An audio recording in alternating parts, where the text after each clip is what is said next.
আসসালামু আলাইকুম। আমি মোহাম্মদ হুমায়ুন কবির খান। আমি আপনাদের একজন সন্তান। শহীদ রাষ্ট্রপতি জিয়া রহমানের হাত ধরে জাতীয়তাবাদী ছাত্র দল থেকে প্রথম রাজনীতিতে আত্মপ্রকাশ। আমি বাংলাদেশ জাতীয়তাবাদী দল বিএনপির কেন্দ্রীয় কমিটির শ্রম বিষয়ক সহ সম্পাদক, জাতীয়তাবাদী শ্রমিক দল কেন্দ্রীয় কমিটির উপদেষ্টা,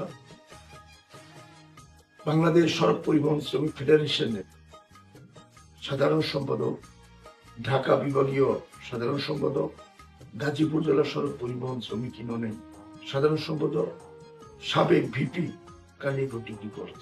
শহীদ রাষ্ট্রপতি জিয়া রহমানের আদর্শের কর্মী, আমাদের নেত্রী, আমাদের মা দেশনেত্রী বেগম খালেদা জিয়ার একজন আস্থাভাজন কর্মী, আমাদের দলের ভারপ্রাপ্ত চেয়ারম্যান এবং 18 কোটি মানুষের প্রাণ, আমাদের নেতা জনাব তারেক রহমান সাহেবের একজন বিশ্বস্ত কর্মী হিসেবে দলের কাছে গাজীপুর এক আসনের জনগণের খেদমত করার জন্য আমি ধানের শীর্ষে মনোনয়ন করেছি।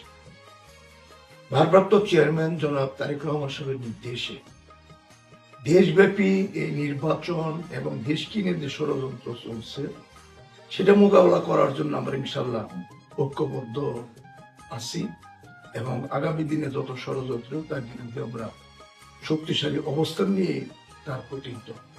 সঙ্গত কারণেই একজন রাজনৈতিক আদর্শের কর্মী হিসাবে এবং যেহেতু রাজনীতিটা জনগণের কল্যাণের জন্য এবং কল্যাণমূলক কর্মকাণ্ড করতে গেলে তার পূর্ব শর্ত যে কোনো একটা নির্বাচনে অংশগ্রহণ করা।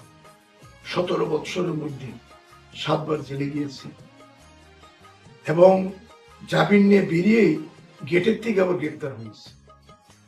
যত রকমের পলিটিক্যাল নির্যাতন, রাজনৈতিক টর্চারিং যত রকম সকলে আমার মধ্যে চলেছে। কারণ আমাকে দমন করার মধ্য দিয়ে কালিয়াপুরের নয় শুধু দেশের বিএনপির রাজনীতিকে দমন করার জন্য যে প্রচেষ্টা ছিল সেটা পারে না।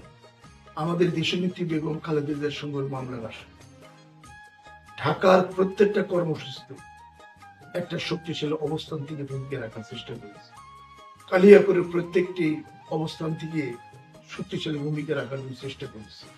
সেই দৃষ্টিকোণ থেকে আমাদের দলের ভারপ্রাপ্ত চেয়ারম্যান তিনি একটা বলেছেন আগামী নির্বাচনটা খুব কঠিন।